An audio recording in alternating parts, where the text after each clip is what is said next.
माता की। भारत माता की। भारत माता की। मंच पर विराजमान भारतीय जनता पार्टी के नवनिर्वाचित राष्ट्रीय अध्यक्ष श्रीमान जगत प्रकाश नड्डा जी, हरियाणा के उप मुख्यमंत्री, हम सबसे ऊंचे नेता मेरे मित्र दुष्यंत चौटाला जी, मंच पर विराजमान सभी आदरणीय सांसदगण,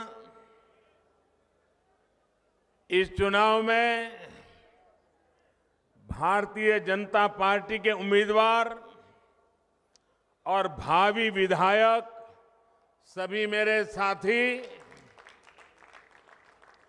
और विशाल संख्या में उत्साह से भरे हुए सभी मेरे प्यारे मतदाता भाइयों और बहनों,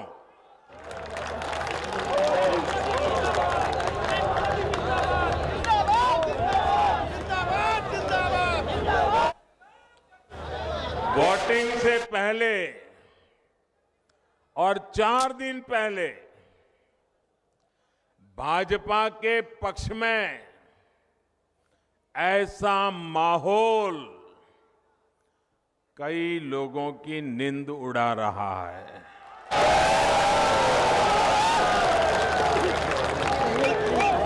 कल पूर्वी दिल्ली में और आज यहां द्वारका में ये साफ हो गया है कि 11 फरवरी को क्या परिणाम आने वाले हैं।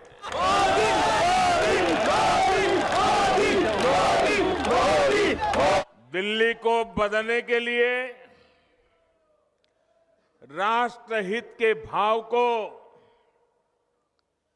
बुलंद रखने के लिए आपके इस जोश और जुनून को मैं आदरपूर्वक नमन करता हूं। साथियों, दिल्ली के ये चुनाव इस दशक का पहला चुनाव है। ये दशक भारत का दशक होने वाला है और भारत की प्रगति उसके आज लिए गए फैसलों पर निर्भर करेगी।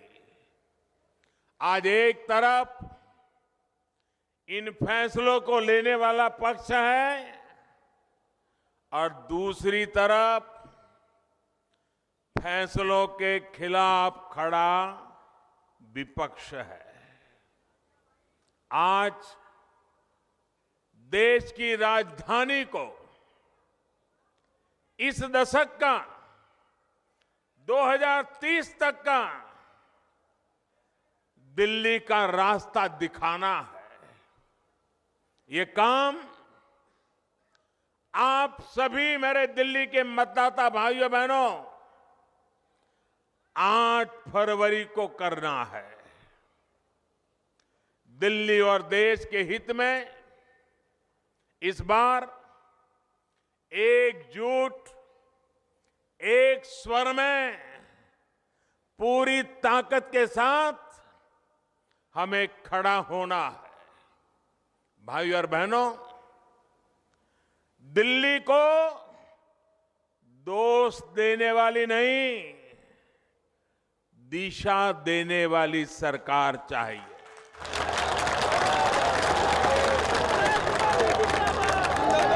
दिल्ली को रोड़े अटकाने वाली और नफरत फैलाने वाली राजनीति से मुक्ति चाहिए। दिल्ली को उलझाने वाली नहीं, सुलझाने वाली राजनीति चाहिए। दिल्ली को विकास की योजनाएं रोकने वाला नहीं, सबका साथ सबका विकास पर विश्वास करने वाला नेतृत्व चाहिए। मेरे दिल्ली के प्यारे भाइयों बहनों, आप सोचिए, जो गरीब का हित चाहेगा, जिसके दिल में गरीब के लिए दर्द होगा, क्या वो गरीब को सरकार की योजनाओं से वंचित करेगा क्या? कभी करेगा क्या? सोच भी सकता है कोई? कितना ही राजनीतिक विरोध हो, लेकिन गरीबों की भलाई में कोई रोड़े अटकाएगा क्या? लेकिन दिल्ली में तो 5 साल से मैं देख रहा हूं, हर दिन गरीबों की भलाई के हर काम में रोड़े अटकाना, यही चल रहा है। केंद्र सरकार की कितनी ही योजनाओं को लागू करने से पहले यहां मना कर दिया गया है।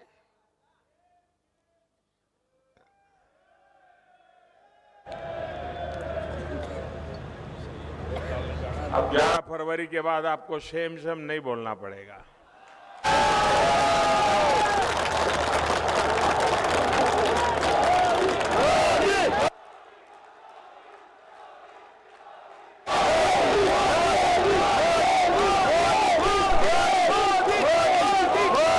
मेरे प्यारे भाइयों बहनों, दिल्ली के गरीबों का क्या गुनाह है जो उन्हें 5 लाख रुपए तक मुफ्त इलाज की सुविधा देने वाली आयुष्मान भारत योजना का लाभ नहीं मिलता?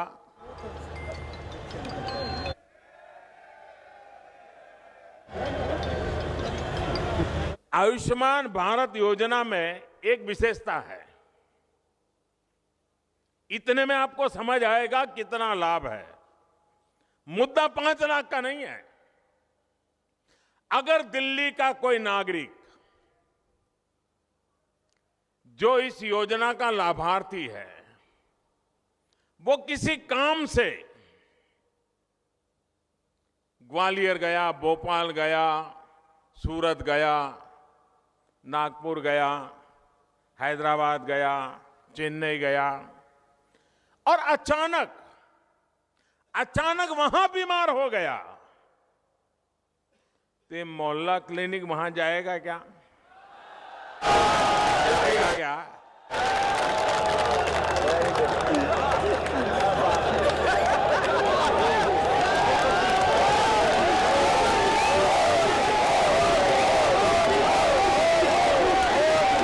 लेकिन ये आयुष्मान भारत योजना अगर ये दिल्ली में लागू होती और दिल्ली का कोई लाभार्थी वहां अपने काम से गया होता और वहां उसको गंभीर से गंभीर मानो हार्ट अटैक भी आया होता, तो वहां की अस्पताल में भी उस योजना के तहत मुफ्त में उपचार हो जाता।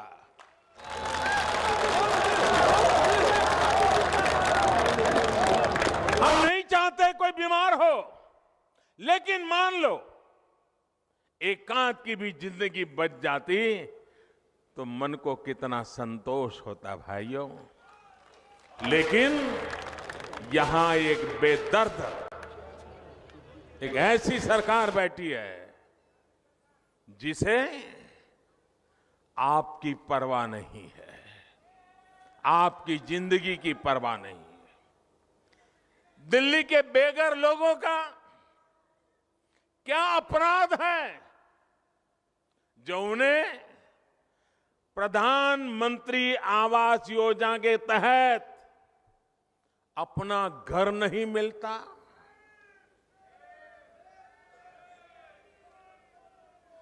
आप मुझे बताइए भाइयों, आजादी के 70 साल के बाद गरीब से गरीब को भी रहने के लिए घर मिलना चाहिए कि नहीं मिलना चाहिए? मिलना चाहिए। पक्का घर मिलना चाहिए नहीं मिलना चाहिए? उसका अपना घर मिलना चाहिए कि नहीं मिलना चाहिए? पक्की छत होनी चाहिए कि नहीं होनी चाहिए? मुझे बताइए, ऐसा कोई दल हो सकता है क्या, ऐसा कोई नेता हो सकता है क्या कि जो इस योजना में भी रोड़े अटका दे? अरविंद केजरीवाल। कितनी विकृत मानसिकता होगी। पल पल दिमाग के हर कोने में कैसी गंदी राजनीति भरी पड़ी होगी जो गरीबों के प्रति इतना नकारात्मक विचार रखती है।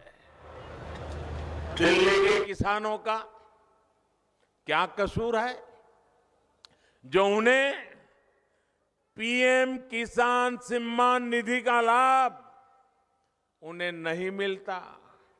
उनके बैंक खाते में सीधे पैसे ट्रांसफर नहीं होते। दिल्ली के डेली कम्यूटर, उनका क्या कसूर है जो मेट्रो के चौथे चरण के विस्तार को 2 साल तक मंजूरी नहीं दी गई?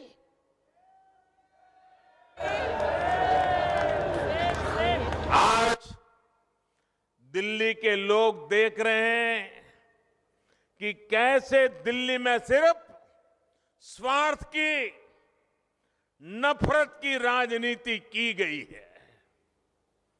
क्या दिल्ली के लोगों ने जब 2015 में अपना वोट दिया था तो क्या किसी दिल्ली वासी ने ऐसी उम्मीद की थी क्या? ऐसी उम्मीद की थी क्या? जरा जोर से दूर दूर तक के लोग जवाब दीजिए। किसी ने भी ऐसी उम्मीद की थी क्या? साथियों, देश की राजधानी दिल्ली का विकास 21वीं सदी की अपेक्षाओं, 21वीं सदी की आकांक्षाओं, 21वीं सदी की आवश्यकताओं के मुताबिक होना पूरे देश के लिए आवश्यक है, दिल्ली वासियों के लिए आवश्यक है।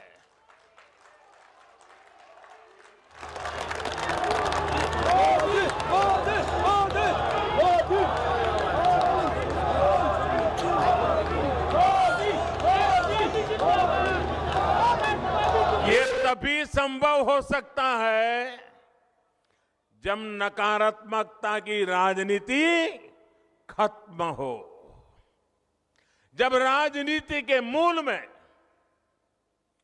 देशवासियों का हित हो, दिल्ली वासियों का हित हो, राष्ट्र का हित हो। भाइयों बहनों, ये काम केंद्र में भाजपा की एनडीए की सरकार भली भांति कर रही है।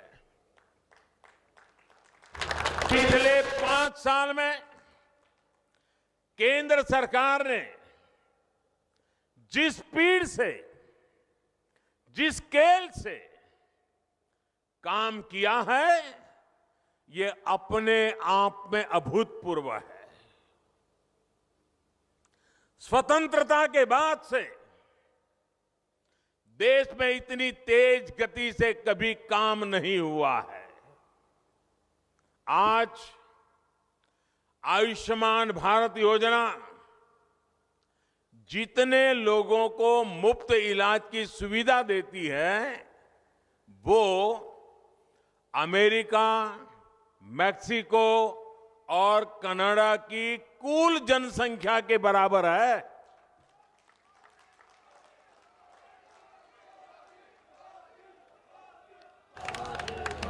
प्रधानमंत्री जन धन योजना के तहत हमने जितने गरीबों के बैंक अकाउंट खोले हैं, उनकी संख्या अमेरिका की कुल आबादी से भी ज्यादा है।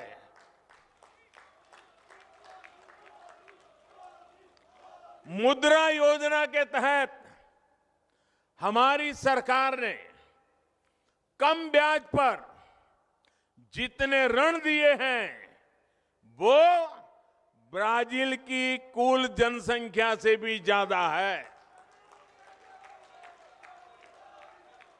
अपनी बीमा सुरक्षा योजनाओं से हम जितने गरीबों को सुरक्षा कवच दे रहे हैं उसकी संख्या रूस की पॉपुलेशन से भी ज्यादा है।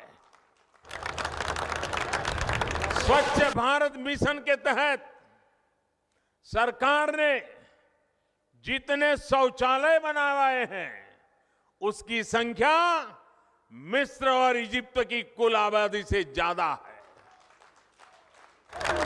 उज्ज्वला योजना के तहत हमने गरीब माताओं बहनों को जितने मुफ्त कनेक्शन दिए हैं वो जर्मनी की जनसंख्या के बराबर है।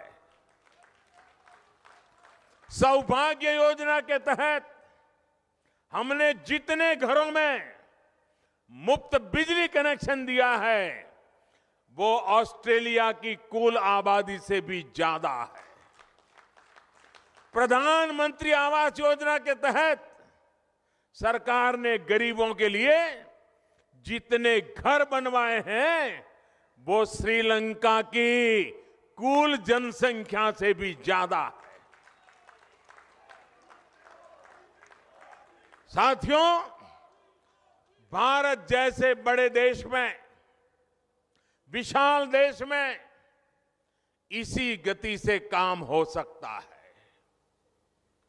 और मैंने आज ये तुलनात्मक बात इसलिए रखी है कि जब आंकड़ों में बोलते हैं तो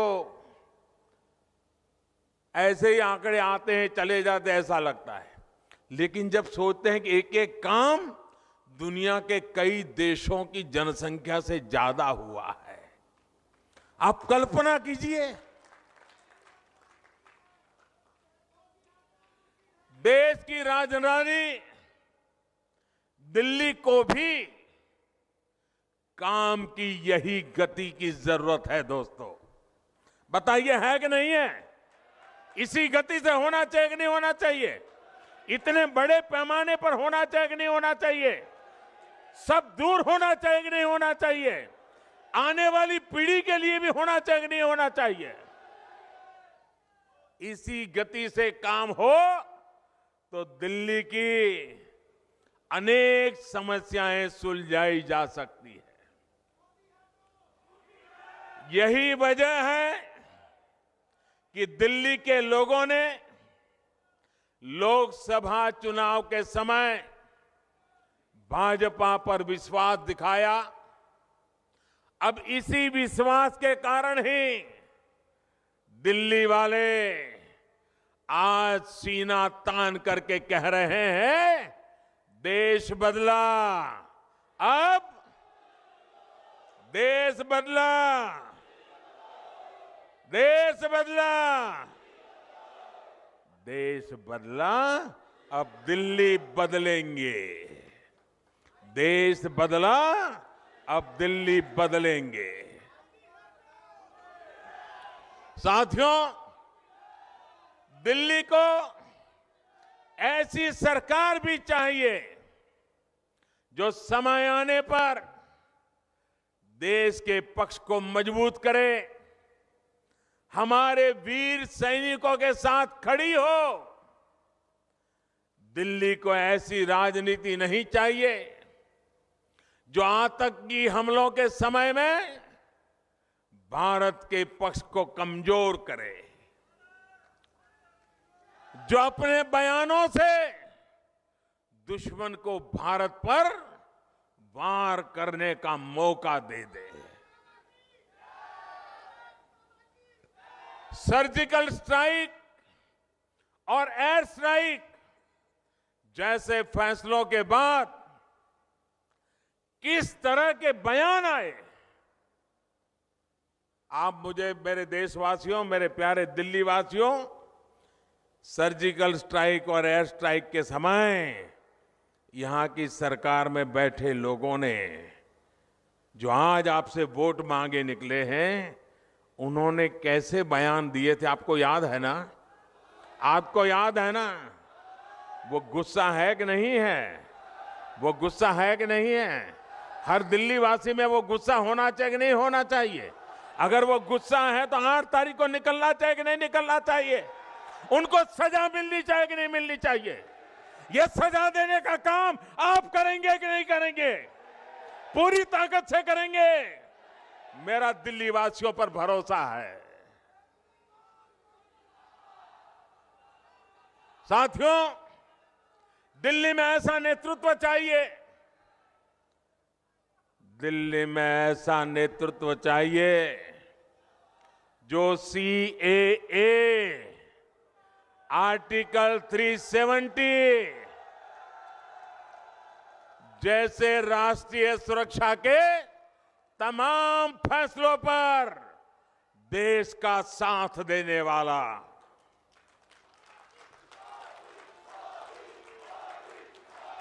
अपनी राजनीति के लिए,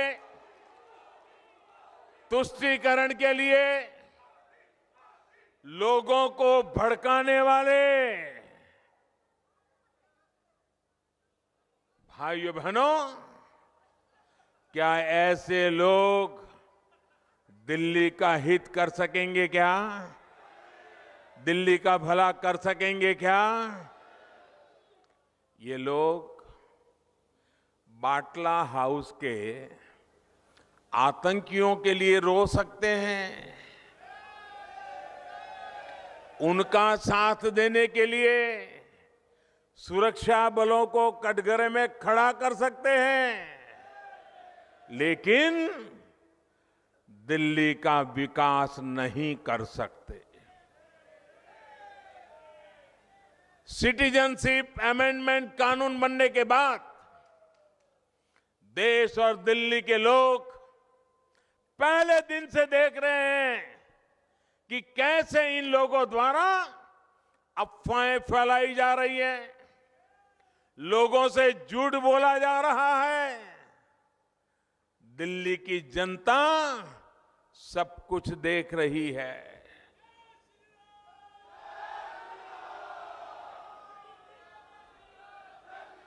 सब कुछ समझ रही है।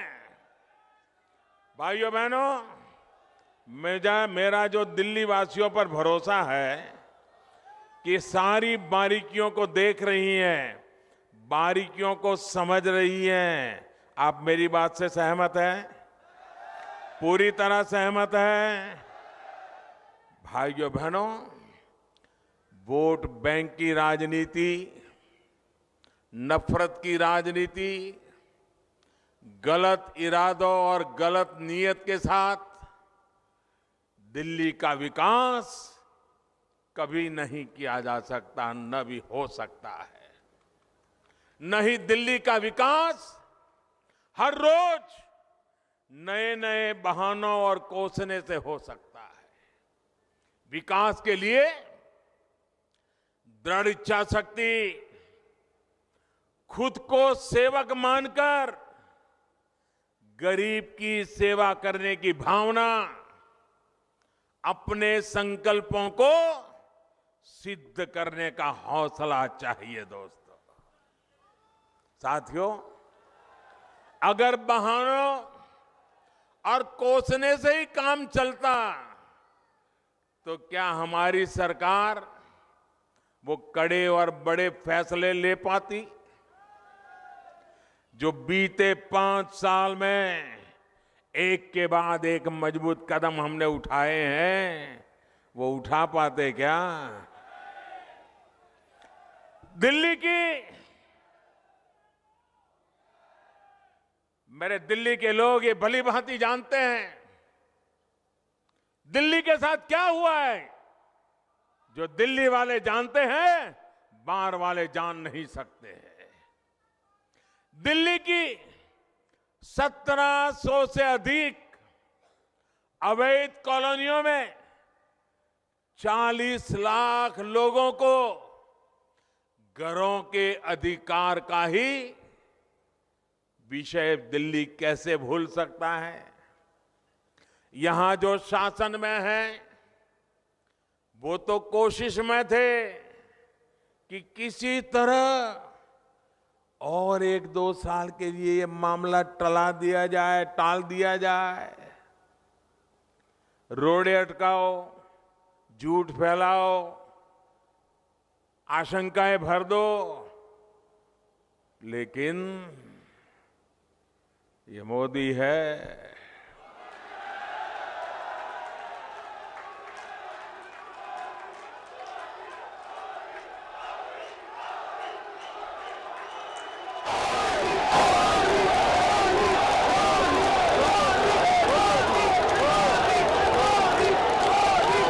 भाजपा है, ये भाजपा का दम है। भाजपा ने इच्छा शक्ति दिखाई और आज 40 लाख दिल्ली वालों को अपने मकान, अपनी दुकान, उसका हक मिल गया।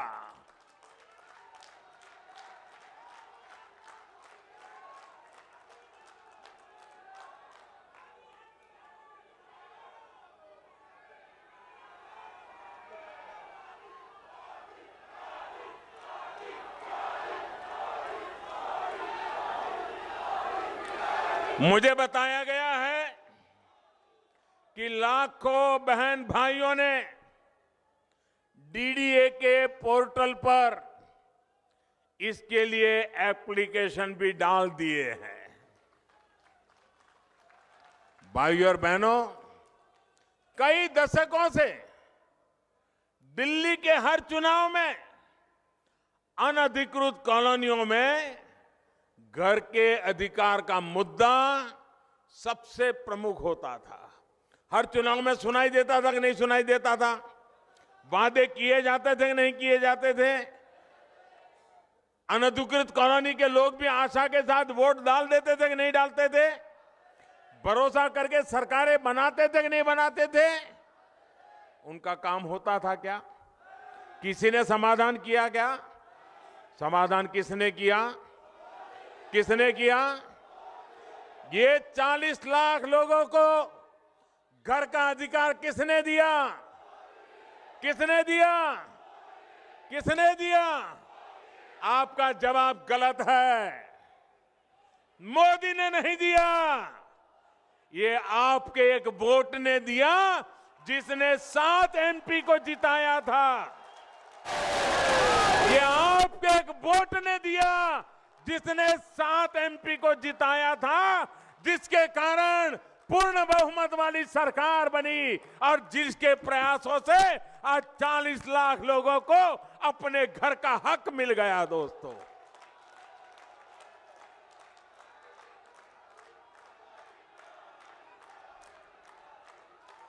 ये मोदी के कारण नहीं, आपके वोट के कारण हो रहा है।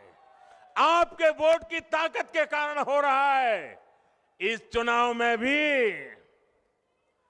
एक बार कमल के निशान पर बटन दबा के देखो, आपके सपने पूरे होने लगेंगे।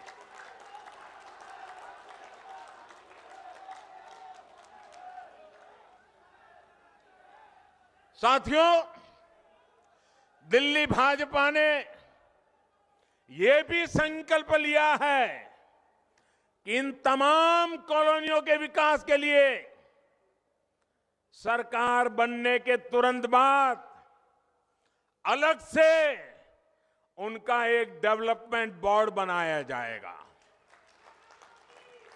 Colony development board. मैं दिल्ली भारतीय जनता पार्टी को लाख लाख बधाई देता हूं, जिन्होंने इतना महत्वपूर्ण कदम उठाने के लिए सोचा है। उनके विजन के लिए बधाई देता हूं। ये बोर्ड इन 1700 कॉलोनियों में जरूरी सुविधाएं पहुंचाने के लिए काम करेगा। और जब दिल्ली के भाजपा के लोग इतने बड़े संकल्प लेते हैं तो मैं भी तो आजकल दिल्ली की रोटी खाता हूं। क्या मैं पीछे रह सकता हूं क्या? मैं भी साथ खड़ा रहूंगा कि नहीं खड़ा रहूंगा? इस काम को पूरा करने के लिए मैं पूरी जिम्मेवारी से आपके साथ जुटूंगा कि नहीं जुटूंगा? आपका नमक खाया है, मैं करके दिखाऊंगा दोस्तों।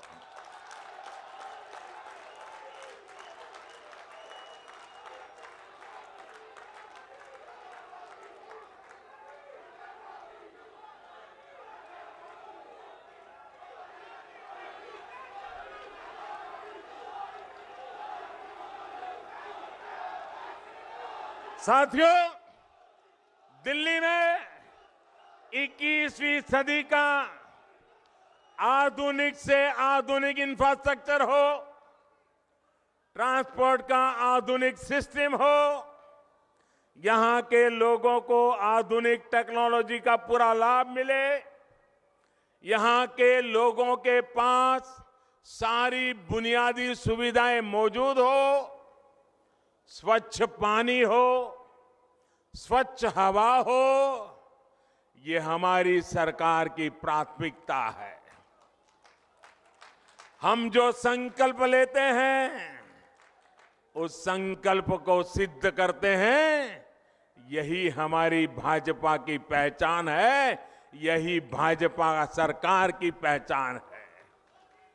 भाइयों और बहनों, याद करिए, दिल्ली में ईस्टर्न और वेस्टर्न पेरिफेरल एक्सप्रेसवे, इसका काम कितने वर्षों से चल रहा था? लोग इंतजार करते करते थक गए थे कि न जाने कब पेरिफेरल एक्सप्रेस का काम पूरा होगा। बरसों से अटका हुआ ये काम पूरा किया दिल्ली में हमारी सरकार बनने के बाद। सारे अवरोधों को दूर करते हुए रिकॉर्ड समय में ये दोनों पेरिफेरल एक्सप्रेसवे तैयार हो चुके हैं। इसके कारण आज करीब 40,000 ट्रक 40,000 ट्रक हर रोज जो पहले दिल्ली के अंदर से गुजरते थे, वो आज दिल्ली के बाहर बाहर निकल जाते हैं। सोचिए, दिल्ली में आने वाला ट्रैफिक और प्रदूषण को कम करने में इस व्यवस्था ने, इस नए इंफ्रास्ट्रक्चर ने कितनी बड़ी मदद मिली है। इसी तरह अक्षरधाम, मयूर विहार के पास जो दिल्ली मेरठ एक्सप्रेसवे का काम हुआ है, 16 लेन की सड़क बनी है, उसने दिल्ली से गाजियाबाद आने जाने वालों को बड़ी राहत दी है। यही नहीं, इस समय रैपिड रेल सिस्टम पर भी तेजी से काम चल रहा है। दिल्ली और मेरठ आने जाने में घंटे सवा घंटे से ज्यादा न लगे, इस दिशा में हम काम कर रहे हैं। रैपिड रेल सिस्टम के लिए तो इस बार बजट में करीब करीब 2,500 करोड़ रुपए का प्रावधान किया गया है। साथियों, दिल्ली मेट्रो से हमारे सबके आदरणीय नेता अटल जी का नाम जुड़ा हुआ है। अटल जी के बहुत प्रयासों के बाद ही दिल्ली में मेट्रो शुरू हो पाई थी। अब हमारी सरकार का प्रयास दिल्ली में मेट्रो के विस्तार को और बढ़ाने का है। बीते 5 वर्ष में करीब 125 किलोमीटर नई मेट्रो लाइनें और 80 किलोमीटर से अधिक के आरआरटीएस स्वीकृत किए गए हैं। साथियों, इतिहास में दिल्ली का बहुत अहम स्थान है। दिल्ली और सुंदर बने, यहां के लोगों को सुरक्षित और स्वच्छ वातावरण मिले, इस और हमारा प्रयास है। यमुना को स्वच्छ बनाने से जुड़ी परियोजनाओं के साथ ही हमारी सरकार यमुना रिवर फ्रंट पर भी काम कर रही है। ये रिवर फ्रंट 21वीं सदी के दिल्ली की शान बनेगा। ये मेरे शब्द लिख के रखिए। ये दिल्ली के लोगों के लिए नया आइकॉनिक स्पॉट ही नहीं होगा, बल्कि ग्रीन कॉरिडोर का, लंग ऑफ द सिटी, इसका भी काम करेगा। दिल्ली के लिए एक नया फेफड़ा। ये काम ये यमुना रिवर फ्रंट से होने वाला है। भाइयों और बहनों, इंडिया गेट हो, लाल किला हो, देश की संसद हो, नॉर्थ ब्लॉक हो, साउथ ब्लॉक हो, इन सभी की भव्यता को बढ़ाया गया है। एक समय था जब लाल किले तक लोग 15 अगस्त को या फिर बाहर से आने वाले अपने दोस्त मित्रों को घुमाने ही ले जाते थे। अब वहां नेताजी सुभाष चंद्र बोस को समर्पित क्रांति मंदिर म्यूजियम का भी निर्माण हुआ है। इसके साथ ही अब लाल किले में बहुत ही भव्य भारत पर्व, उसका भी आयोजन होता है। ये जो 26 जनवरी को देश भर से खूबसूरत झांकियां निकलती यहां आती है दिल्ली में, और एक दिन के बाद पूरा हो जाता है। हमने बदल कर दिया, उसे कुछ दिन लोगों के लिए लाल किले में रखी जाती है और उसको पूरे दिल्ली के लोग आकर के एक भारत श्रेष्ठ भारत का संदेश और लोगों तक पहुंचता है। छोटे छोटे व्यापारियों का व्यापार भी चलता है।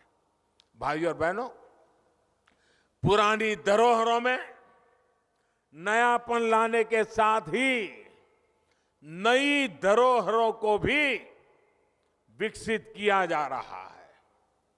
इंडिया गेट के पास ही भव्य नेशनल वॉर मेमोरियल बनाने का काम भी हमने किया है।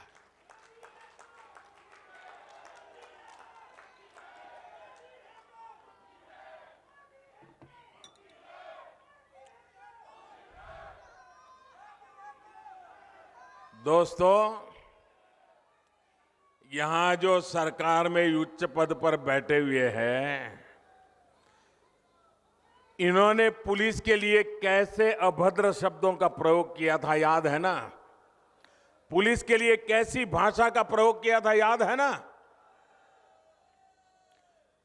जिस पुलिस में ऐसे अभद्र शब्दों का प्रयोग करने वाले लोग नेतृत्व करने के लिए निकलते हैं, उनको ये पता नहीं है कि देश आजाद होने के बाद हम सामान्य नागरिकों की सेवा करने में, सुरक्षा करने में इस देश के 33,000 पुलिस के जवानों ने शहादत मोल ली है। 33,000 पुलिसों का ये बलिदान, उस पुलिस को यहां के नेता कैसी भाषा में बोलते थे, याद है ना? याद है ना? भाइयों बहनों, एक तरफ वो संस्कार है, वो सोच है, दूसरी तरफ हमारे संस्कार है, हमारी सोच है।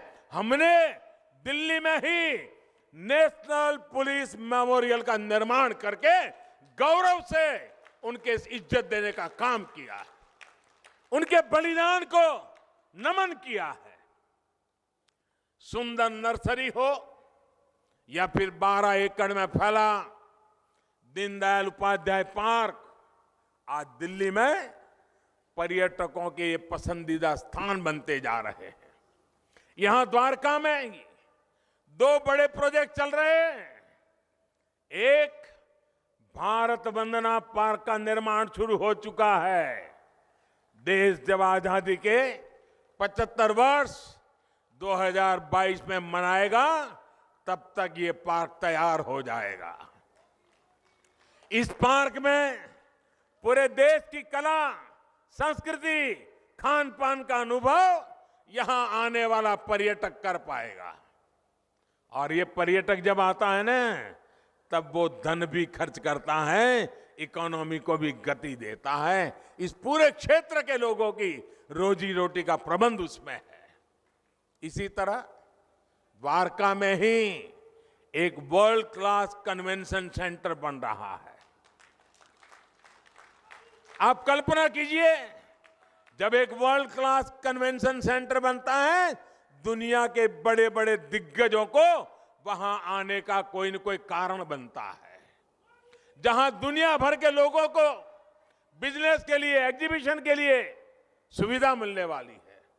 इन तमाम कदमों से यहां दिल्ली की सुंदरता तो बढ़ी रही है, युवाओं के लिए रोजगार का निर्माण भी हो रहा है। साथियों, ऐसे बड़े काम तभी हो सकते हैं जब स्वार्थ की राजनीति नहीं, विकास की राजनीति की जाती है। केंद्र सरकार का निरंतर प्रयास रहा है कि दिल्ली के हर जरूरतमंद के साथ खड़ी हो, उसका साथी बनकर काम करे। भाई और बहनों, बीते 4-5 सालों में दिल्ली की 80,000 गरीब महिलाओं को, मैं दिल्ली का आंकड़ा बता रहा हूं, 80,000 गरीब महिलाओं को हमारी सरकार ने मुफ्त गैस कनेक्शन दिया है। उजाला योजना के तहत बांटे गए एलईडी बल्ब की वजह से अब हर घर में बिजली की खपत कम हुई है। इससे करीब करीब 700 करोड़ रुपए दिल्ली के लोगों का सालाना बच रहा है। इतना ही नहीं, अलग अलग योजनाओं के तहत बीते 4-5 वर्षों में केंद्र सरकार ने सीधे दिल्ली के लोगों के बैंक खातों में लगभग 10,000 करोड़ रुपए ट्रांसफर किए। 10,000 करोड़ रुपए। इसमें से 3,000 करोड़ रुपए से ज्यादा दिल्ली के लोगों को सस्ती गैस के लिए दिए गए हैं। दिल्ली के बुजुर्गों को, दिव्यांगजनों को लगभग 450 करोड़ रुपया सीधे उनके बैंक खाते में दिए गए हैं। सरकार के इन प्रयासों का लाभ यहां के गरीबों को, मध्यम वर्ग को, टैक्सी वालों को, ऑटो वालों को, घरों में काम करने वाले हमारे भाई बहनों को, सभी को मिला है। साथियों, गरीब को सशक्त करना, गरीब की चिंता दूर करना, मुश्किल समय में उसके साथ खड़े रहना हमारी सरकार की संवेदनशीलता दिखाता है। हमारे देश में असंगठित क्षेत्र में काम करने वाले श्रमिकों के बारे में कभी चर्चा नहीं होती है। ये हमारे वो भाई बहनों हैं जो घरों में झाड़ू बर्तन करते हैं, कपड़े धोते हैं, बच्चों को स्कूल छोड़ते हैं, सड़कों में रेहड़ी ठेलों पर काम करते हैं, कंस्ट्रक्शन के क्षेत्र में काम करते हैं। इतने सालों तक किसी सरकार ने इनसे ये नहीं पूछा कि बुढ़ापे में या किसी हादसे की स्थिति में क्या करते हो, कैसे जीवन बिताते हो। ये हमारी ही सरकार है जिसने ऐसे साथियों के लिए 60 वर्ष की आयु के बाद 3,000 रुपये की नियमित पेंशन की सुविधा की शुरुआत की है। यही नहीं, आज किसानों को खेत मजदूरों को, छोटे दुकानदारों को भी 3,000 रुपये तक मासिक पेंशन देने की योजना चल रही है। पेंशन ही नहीं, 2-2 लाख रुपये का दुर्घटना और जीवन बीमा भी ऐसे परिवारों को सुनिश्चित किया गया है। ऐसे निर्णय ही एक संवेदनशील और संगठित समाज के संस्कार मजबूत करता है। ऐसी योजनाएं ही दिल्ली और देश के हर नागरिक को ये भरोसा देती है कि देश मुश्किल समय में हमारे साथ खड़ा रहता है। साथियों, हर भारतवासी, हर दिल्लीवासी के जीवन को आसान बनाना ये हमारी प्राथमिकता रही है। आज एक देश एक सुविधा की तरफ आगे बढ़ रहा है। एक देश, एक राशन कार्ड, एक ऐसी व्यवस्था है जिसका दिल्ली के गरीबों को बहुत लाभ मिलेगा। अक्सर गरीब परिवार रोजी रोटी के लिए एक राज्य से दूसरे राज्य जाते हैं, लेकिन होता यह था कि उनको हर राज्य में नया राशन कार्ड बनवाना पड़ता था, जिसके लिए उन्हें तमाम परेशानियां उठानी पड़ती थी। 4-6 महीने ऐसे ही बीत जाते थे। यहां दिल्ली में भी ऐसा ही होता रहा है। यहां राशन कार्ड बनवाने को लेकर कैसी कैसी समस्याएं थी, उन समस्याओं की बात मैं करना नहीं चाहता हूं। आप लोग भली भांति परिचित है। बीते 5 सालों में आए दिन इसको लेकर खबरें चलती आई है। अब इस परेशानी को समाप्त करने के लिए एक देश, एक राशन कार्ड, इसकी सुविधा देने का प्रयास किया जा रहा है। इस व्यवस्था के बाद अब पूरे देश में एक ही राशन कार्ड चलेगा। इसका बहुत बड़ा लाभ दिल्ली के उन गरीबों को भी मिलेगा जो दूसरे राज्यों से यहां रोजी रोटी के लिए आते हैं। साथियों, एक देश, एक टैक्स यानी जीएसटी ने भी सामान्य जरूरत की लगभग 99% चीजों को, 99% चीजों को उसका दाम कम किया है। वरना पहले जिस तरह महंगाई बढ़ रही थी, उनकी रसोई का बजट और ज्यादा बढ़ गया होता। हमने इसे